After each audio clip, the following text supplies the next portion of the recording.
to lice stane tvoji posite misli,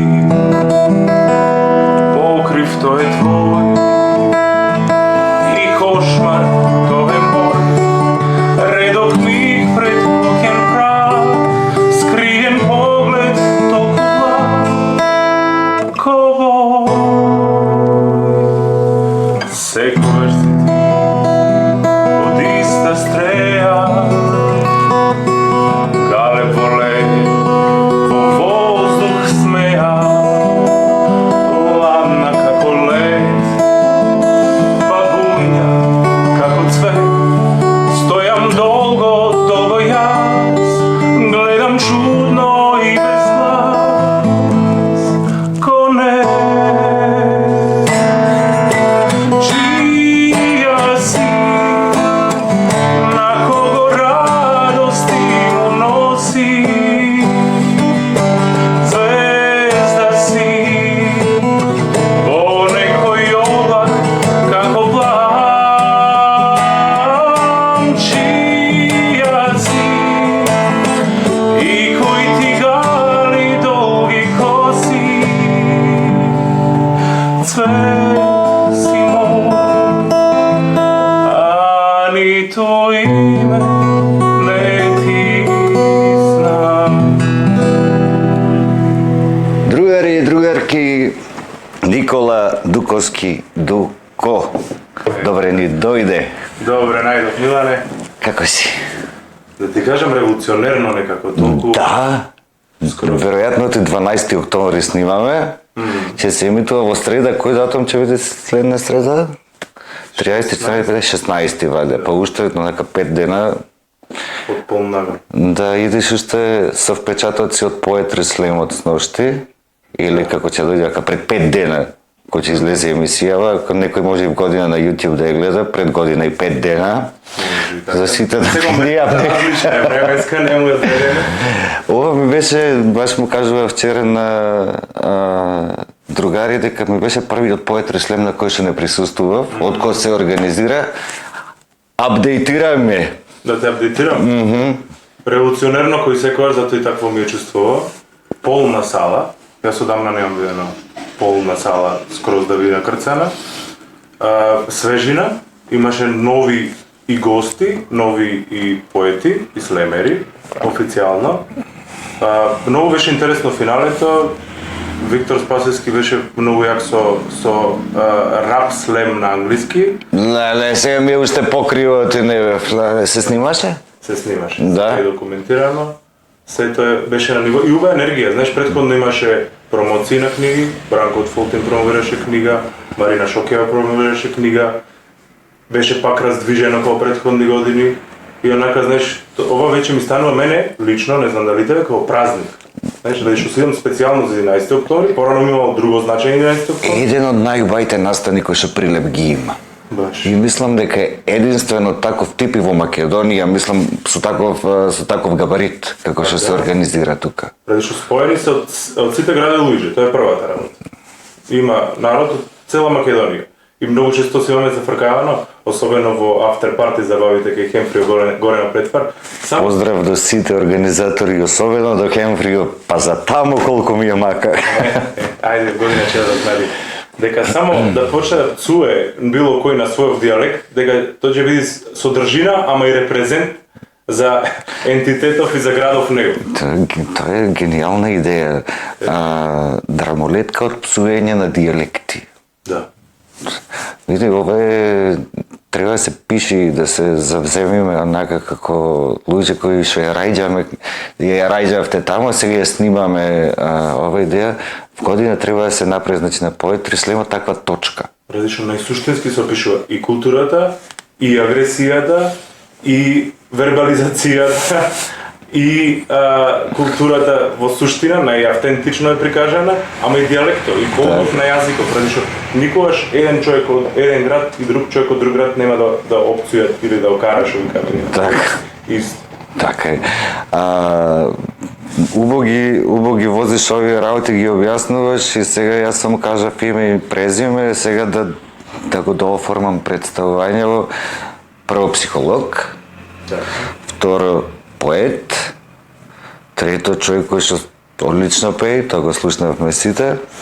Има уште нешто кое што не го знам за тебе, вака ти да си кажеш за публикава, што друго правиш? Во персониве? Добро, Вижте колку ве има.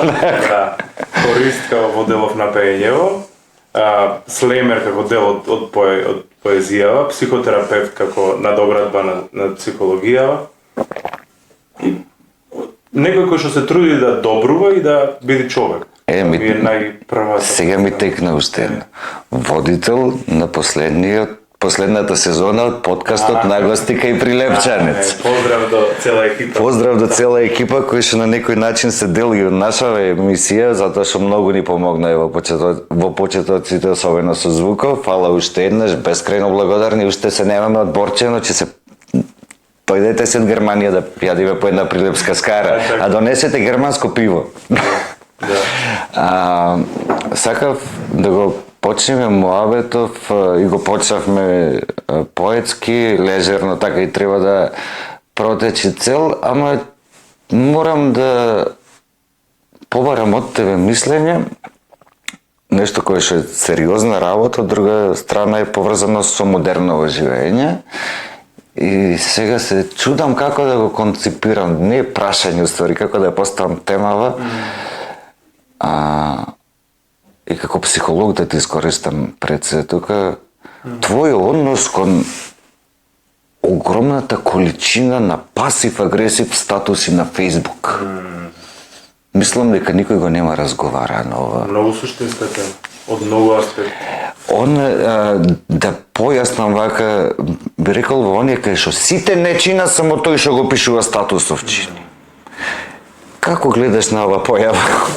Да, многу што поставаш се бев на еден конгрес во Сараево, интегративна психотерапија, и тука е склоп на многу психотерапевтски правци, тоа е интеграцијава, во едно. И предавачот цел свет има шарнова публика од Југославија и од бивша Југославија. И сега беше дел од работа да ја поставени на ова ниво и отвори многу убава дискусија и со луѓе од министерствава, со психијатри, невропсихијатри. Знаеш, она што јас некако си го произнесов и го сумирав, и многу е затоа на место темава, дека ние се деперсонализираме кога нешто е преточено во друга форма, освен во ова разговорно, нели директна размен, е само кога се гледаме и кога се чувствуваме.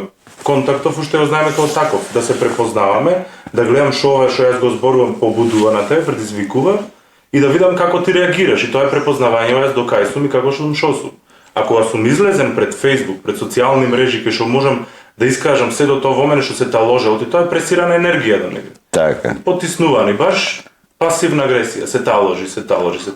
Мислам дека добро го дефинирав дека тоа е пасивна агресија.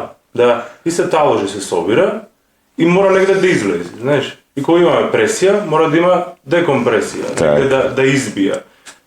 И тоа е еден начин на артикулација, тоа е добриот момент во сето ова, ради што барем го изразувам преку зборови, колку и да е нападно, колку и да е критички, колку и да е бесно, колку и да е према некого насочено кој што не го чувствувам и не го осеќам тука. Арнова моментов е другава страна, не би ја нарекол негативна, туку другава страна е дека јас сум во дослух само со моето. Знаеш, јас го искажувам само моето и не знам што ти побудува тебе. И главната нишка се губи, сочувствувањето, емпатијата се губи во тоа. Так. А го имаш и ти истото чувство дека сме пасив-агресив народ? Го имам, ради што знаеш, тоа ни е поврзано со културолошкото несвесно, со колективното несвесно, Јунгшовик. Не секогаш сме имале доминантни правила на воспитување, на однесување, па дури и поговорки, кои што биле во склад со нашето повлекување, знаеш, не зборувај таму, наведната глава сабија не ја сечи, со мирна вода брег рони, такви некои, и се до тоа е кон повлекување, кон вртење во себе, Знаеш, и тоа вртење во себе мора да излезе негде, мора да избија негде. И од тој момент ние стануваме пасивно-агресивни, заради што не знаеме како да соодветно да изразиме и агресијата, ама и се тоа што не се довработило во нас. И тука е многу битна неизолацијата, ако ние живееме изолирано, немаме дослух и не сме смешани за да видиме во повеќе кругови како сето ова кое што јас го мислам, го тежнеам и го имам како став, соодветствува на групава. Тъй што на индивидуалецов може да ми го подземи муабетов што викаме ние. Арнама групава го оценува со некој став кој што е критички, критизерски, поддржувачки, разбирачки во наидеална форма. Така. И затоа само се поклопува тоа. Сега, пошто тргнавме да го анализираме народецов, прво да ти кажам едно фала за поклонов, ми донесе од Сараево пура. И пошто има правило во емисија да не се пуши дори снимаме, че си ја испушам после емисија. И ова мислам дека е втор или трети кој што ми носиш поклон. Фала уште еднаш. Сега мора да јас да се да возвратам и тука да ја поздравиме Ема од Урбанира. Тука имам еден преубав бедж со макарона. Со макарона? Да, никогаш не го разбрав што му е значењето, ма е преубав. И тој е спосилие, не е макарона, овие што се спираливе. И да ти биде спомен од емисијава. Ти благодарам. Да си го ставиш на некоја рамче, не знам, па и да си го чуваш некаде во на некоја поличка. Да те подсеќа дека во 2024 година постреволуционерно или со се уште револуционерно чувство си снимавме емисија. И поздрав уште еднаш до Урбанера, продолжуваме да се дружиме, не кажавме, значи почуваме официјално втора сезона. Ајде, Ирилија. На во еден кадар, 18-та емисија се на се или прва во втората сезона. Почуваме со исклучително интересен човек. Мене ми е муабетов и забавен, а истовремено се чувствам како да учам многу работи. И после, да не заборавиме да кажеме, после емисија одиме во Аура на пијачка. Тие се вторите наши другари, остануваат во втората сезона заедно и да си го продолжиме муабетот, тоест да си го анализираме народецот. Така е си ја замислив емисија, ништо не се договаравме, ама ако че имаш психолог крши тебе, мораш да го искористиш, да си го анализираш народот. Така на крајот на криштата добивам и за себе си информации. Малку дооколу, ама ќе се дојдеш до информациите. Сакав да те прашам, како човек кој што се занимава со сцена, јас се занимавам со сцена и со сите луѓе имаме особено за прилеп чувство дека сме малку див народ. Особено луѓето кога ќе излезат во кафич, не излегуваат да се забавуваат. Имаме такво чувство, барем ние, многу е тешко да ги натераш прилепчени да се забавуваат. Зошто е тоа така? Не сме успорени за да не можеме да се забавуваме. Првично само да ти кажам фала ти за простора што го правиш и што би го даде денеска мене за да позборувам, ради што овие се размени во кои што заемно учиме, ама и некако и колективо го учиме. Ради што мислам дека веќе е време кај што е значајно да се третира заедницата. Најважно и кога ја почнав оваа емисија, без разлика кој ми е гостин, воглавно се уметници или луѓе кои што имат други професии, имат уметнички афинитети, сакам да имаме, како викам, да протниме по некоја мудрост. Во сите нас, во сите вас има по многу мудрости. Во тој пола сат, ако 5 минути мудрост протниме, доприме барем до еден човек кој што ти не гледа успешна емисија, ја сметам јас. Така да нема шо фала, задоволството е мое да си разговараме вака и да оставиме, не знам, неколку десетици минути муабет кој што ќе биде корисен за заедницата. Да. Да се вратам на прашањето. Зошто прилепчени имаме чувство дека не знаат да се забавуваат и барем е тешко да ги натераш? Знаеш, името ми е впечаток долги години дека не танцуваме првично. За разлика од на други места кај што сум бил, не сум бил на многу места, но зборувам надвор од Македонија, дека не танцуваме. И тоа е еден вид на размена, не само на енергија, туку и на препознавање. Ние го сметаме овде танцот како флерт, првично тоа да тргнем. Кај што танцот е најприродно нешто, најприродно доближување без напад. Апсолутно. Дури и да е флерт, што има лошо во флертот. Проблема е што ние правиме баук од флертот. Не знаеме да флертуваме. Да, Значи флертот е една од најубавите работи на светот. Сега ме дигресија баш на промоцијата на книгите на преводите на Звонко читав една песна Флерт и баш затоа ја одбрав. Затоа што ни е нешто страшно. Вау, флертува со мене. А што да правам со тебе? Стално треба да биде нешто кое што е агресивно, стално треба да е нешто кое што е или идиотски смешно. Или формално, Или формално. пат го следиме на флиртувањето, кој едноставно тоа е препознавање и да видиме докаде можам јас да ти се доближам. Апсолутно. Може да биде и флирто како до тука и назад. Не мора да биде крајна инстанца. Само се запознаваме и Апсолутно. тука завршува се, ништо не продолжува. Така што да. И некако мислам дека од задојувањето е тука битно. Првично од моментов како сме задоени, со каква музика, музиката е секогаш символ на распознавање Апсолутно. и на колективност и на припадност во заедницата. Второ, се што е од култура, и театар, и поезија, и спортски настани, да се негува одреден дух кој што припаја во одредена сфера. И сега, ако сето тоа е, колку тоа се е подалеку, од X причини кај нас е подалеку, толку народов не знае како да го артикулира тоа што го доживува. И кога не знае како да го доживува, тоаш едноставно само излегува без задршка и без проверка. Так. И излегувањата не се сведуваат на безцелно пиење кафе или безцелно пијанчење.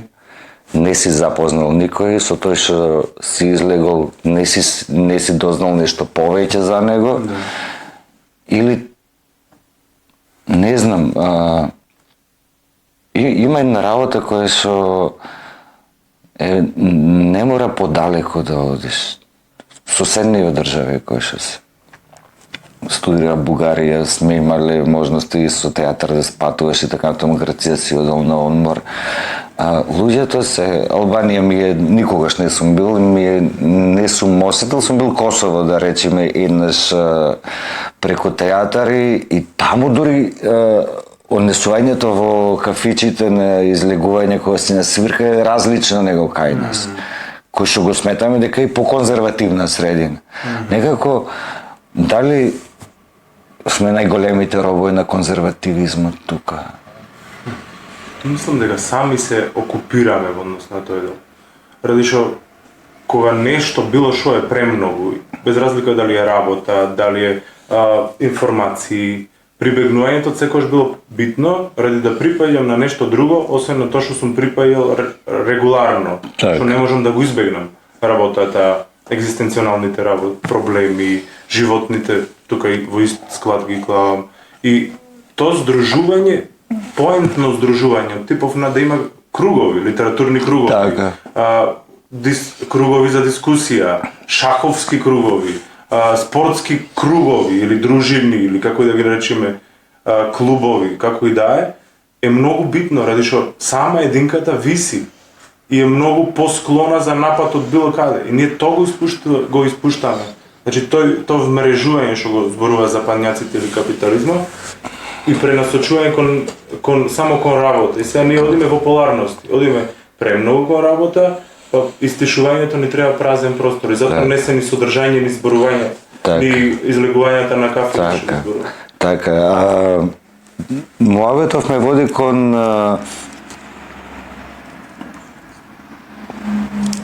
едноставно те сега не дефинира една работа која што ние сме народ кој што нема хоби. И тој дел од личниот идентитет, создавање или припаѓање на една мала група која што има ист интерес. Спомна шаховски клуб. Научиш да играш шах и да се дружиш со шахисти во одреден период од неделата. Ние го немаме тоа, во многу мала количина луѓето го имаат тоа. Многу се малку луѓе кои што реално имаат надвор од работата хоби и кои што, а истовремено, немајќи ги тие хобија, се фрламе како народ во онај идентитет кој што ти е задаен со раѓање. Да, да. Го заменуваме она место онај идентитет кој што треба да го градиме со онај кој што ти е, значи, етничка припадност, религиска припадност, нешто кое што ти е со самото раѓање, затоа што си се родил тука, ти кажале дека си тоа, те однесле в црква на 6 недели, те крстиле, така те растат и тоа не е нешто кое што си го изградил. А веќе го имаш како дел од личниот идентитет. Дали станува збор за некаква, не знам, доволност од она што ти од раѓање даено, па нема потреба ти нешто да се трудиш. Она преголемо, кој ќе рече, особено балканските народи го имаме тоа. Ние имаме неверојатна историја, нема никој, како вика, ова камчево е постаро од цела држава, од Америка и така натаму, или од Англија, или од Франција. И дали доволноста од тоа кое што ништо не си придонесол за тоа камче, те спречува да создаваш личен идентитет кој што би бил по содржај. Неспорно е тоа што ни е предодредено дека е некој стол. Арнома не е одредено и завршено, туку за да има раст и развој е така, за да има раст единката, мора да има напуштање, да излезе од тоа што на некој начин му се дало, а не се знае колку и докаде е негово, ради што тој дел на колективен пренос на особеностите и на дава припадност. И тој е главен стол. Пример, баш имав можност да зборувам со австралиска београѓанка, преселена во Австралија пред 30 години, многу познат семеен системски психотерапевт, психијатар и во неформален разговор таа ги истражувала долги години абориджините во Нов Зеланд и во Австралија. И многу интересни приказни носи низ нив, но тие немаат столб некој, значи тие не живеат догматски. Ради што немаат религија, имаат само спиритуалност. И што е интересно тука? Дека кај нив има многу голема психоза. Сега, за да не дојдеме ние до ниво на психоза, како група, заедница, националност или граѓанство, многу е битно да стои некој облак на нас, кој да е. Понекогаш е политички, понекогаш е религиски, што и да е. Тој стол кој што не држи и вертикално и хоризонтално стои. И тој е физичкиот дел во метафизиката. Затоа е значајно. Арно, ако не се пробива, затоа и адолесцентството, мене секогаш примерно ме интересирале какви се младите. Дали тие како го пробива, како го негира, дали има некој движење, сега нема движење некој, не гледам барем јас, многу металци, не гледам панкери, не гледам хардрокери, гледам скейтери, гледам байкери, а не гледам други субкултури кои што револуционерни, бунтовни. Бунтовни на добар начин, низ уметно, знаеш, имаше еден има еден колега кој што ова го кажа пред 10 години за време на проби во театар, кај што еден нешто да речеме се занесуваше, да не го употребам зборо на рчење. Две букви испуштив и излезе рчење, а не и грчење. Му вика, ако си панкер, му рече, немој да се вака. Искористи го и направи го на сцена, искористи го во улогата. Сега, мојавето кој спомна панкерите, хардрокерите и така натаму, тие се бунтовни движења кои што барем на некаков начин мобилизира одредена група на луѓе кои што гледат различно. И прав покрет, ради што не викам да има многу, ради што никогаш многуто, тоа што викаме што е комерцијално, не го правило движењето главно кон кое што движи, туку Никулецов кој што изртува.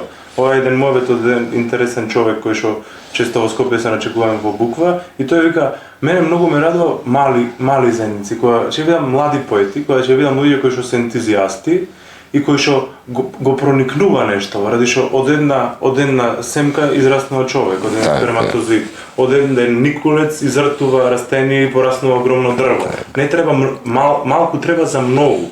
И тоа е баш онака многу суштински.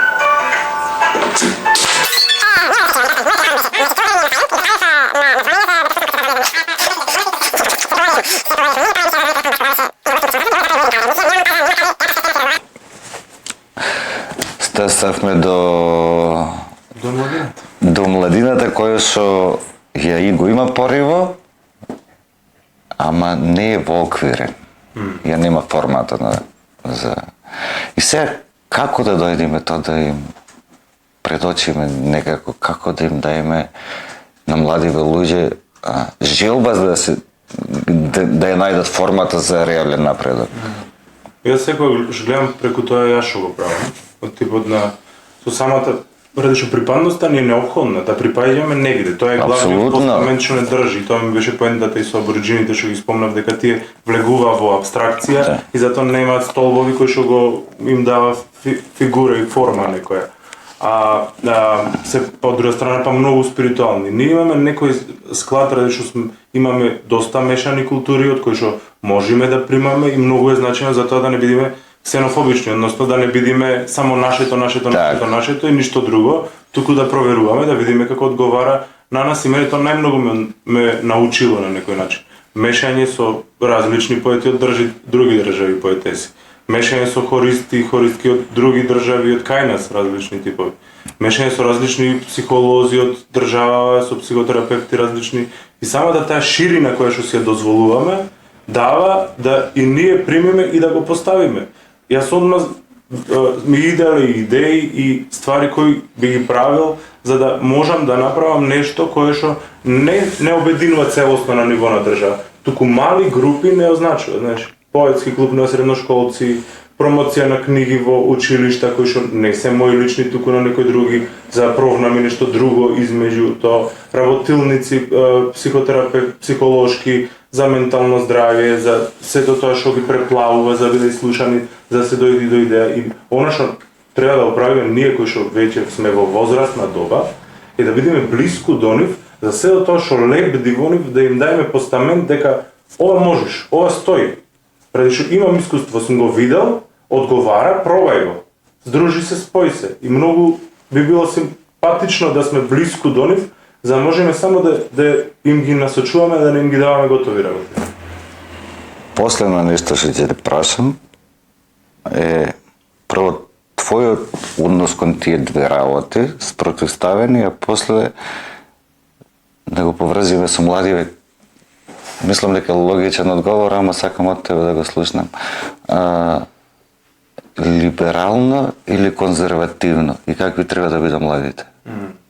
Шетање измеѓу. Знаеш, ради што која и тежина да преовлада, има дисбаланс.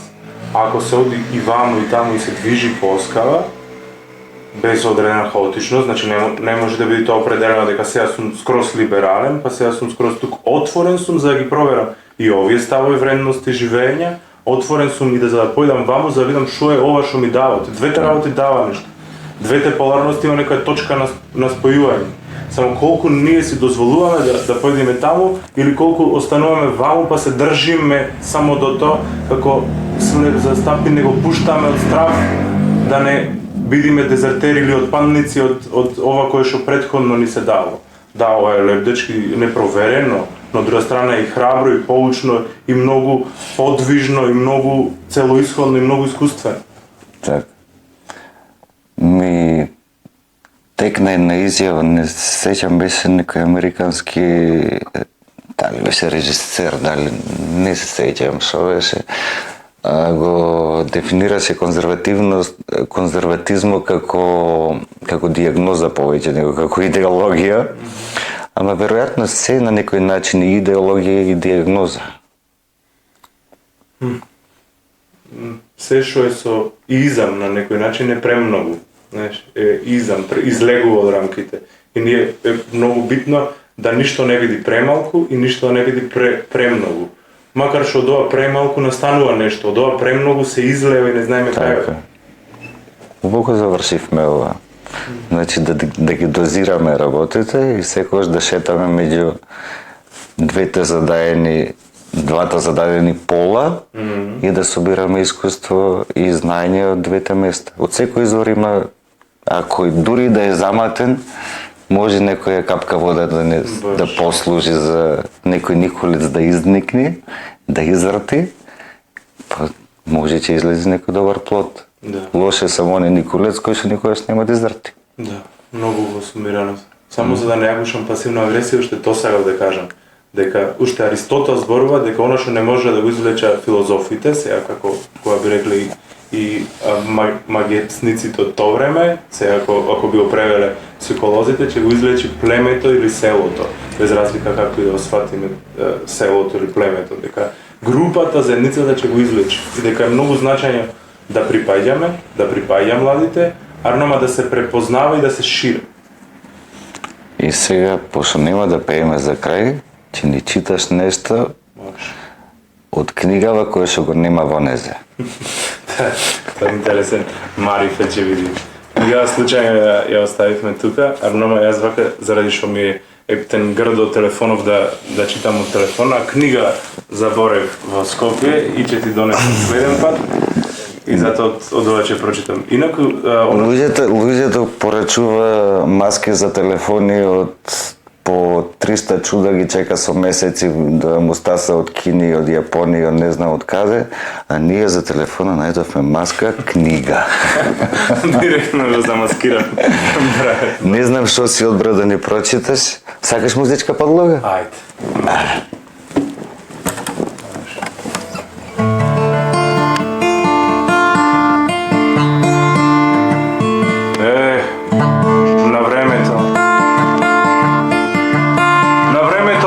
Не времето да фати. Во време ни бевме. Навремено се појавувавме по места кај што вирееше живост. Дремевме и се смеевме таму.